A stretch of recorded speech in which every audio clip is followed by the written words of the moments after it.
What's up to all my Scorpios out there? So please make sure to get this book at Amazon.com. The link will be in the description box below as usual. Comment on the video, like the video, subscribe to my YouTube channel, share the video. If you would like the book or reading, you can contact me at taoren100@yahoo.com, TAOREN100@yahoo.com. The prices are in the description box. $30, $40, or $50, right? So yeah, that's pretty much it. So what's up to all my stingers out there, aka the Scorpios? So first couple of cards that I got are the Knight of Swords and Knight of Swords, the Hangman, the Eight of Pentacles, the Page of Swords.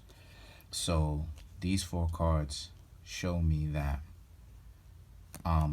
someone that you know, a friend, maybe even possibly someone that you know from around the way, you see, you may talk with, but you may not necessarily consider them a friend.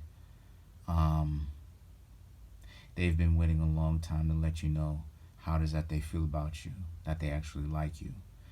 And what I can see here with the Eight of Pentacles is that you don't really have any time to listen to them, or you don't take the time to listen to what it is that they have to say. Or you may not even necessarily take them seriously, even if you do take the time to listen to what it is that they have to say.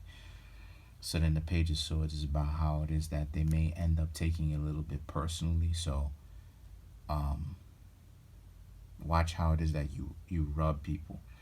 What I suggest you do is take the time to listen to what it is that this person has to say, because you may be making an enemy that it's not that you can't necessarily deal with this person. It's just that why make an enemy where it's really not necessary in order for you to make one, right?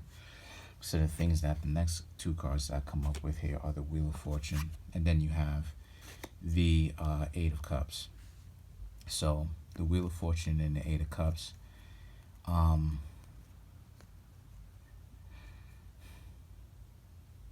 is basically about how it is. The Wheel of Fortune, okay, so slow down. The Wheel of Fortune is about how you Scorpios have to learn to clarify and cleanse yourselves in a sense of understanding how to interact with people, or a better way, right, to interact with people, so that you don't necessarily rub them the wrong way every time, or most of the times when you interact with them.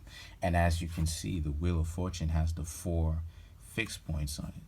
They have the Scorpio, which is up here. Then you have the Aquarius. Then you have Taurus down here, right, the Bull.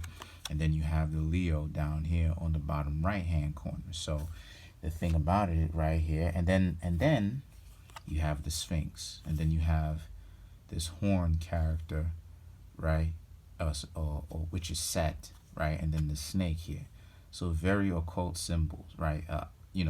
It's a very occultic symbol, which means that you create your own destiny, in the sense of you need to learn how to better communicate with people so that you don't rub them the wrong way, for you to not make as many enemies, and then people try to, depending on the person, tries to make things difficult. A lot of the times too, Scorpio, a lot of your enemies can first start out being friends, you know what I mean? And that's one of the things that Scorpio has to watch out for personally. Now, the things that the next couple of cards that I got are the Four of Wands, and then you have the Temperance. All right, so the Four of Wands and the Temperance is about learning how to create stability. Is your next step.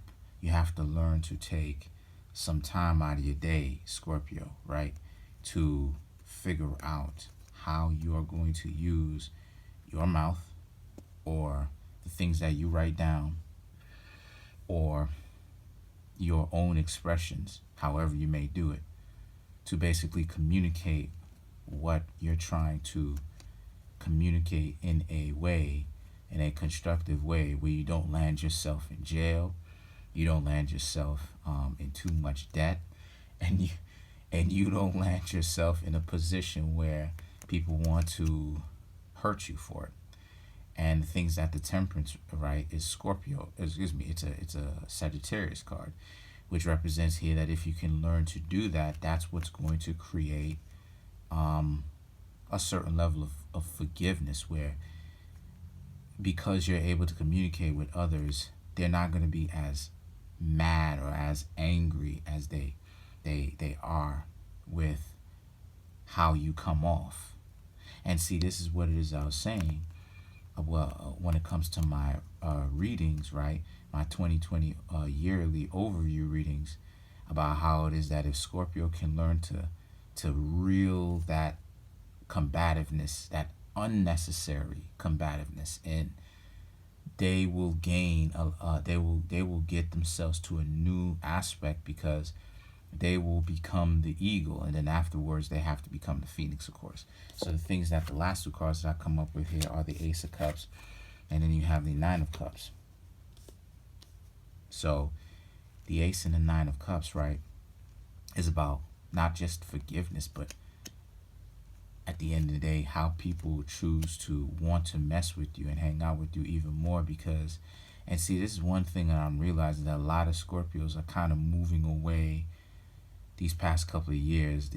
A lot of you Scorpios are kind of moving away from the more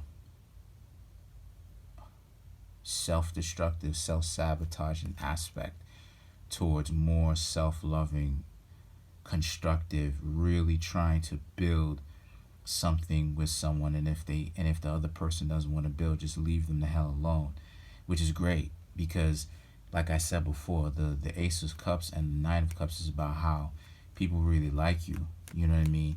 And this person that you once blew off at the beginning, right, at this part of the month, may actually come back and may actually let you know that they like you, and you may want to try something. You know, you may actually want to give them a fair shot and hang out with them and see what it is that they're about. Or it could be someone completely different. So this is what I mean when I say there's many love offers coming in. So think about that, Scorpio, and really reflect on the trajectory of how your future is going to be. Comment, like, subscribe. Peace.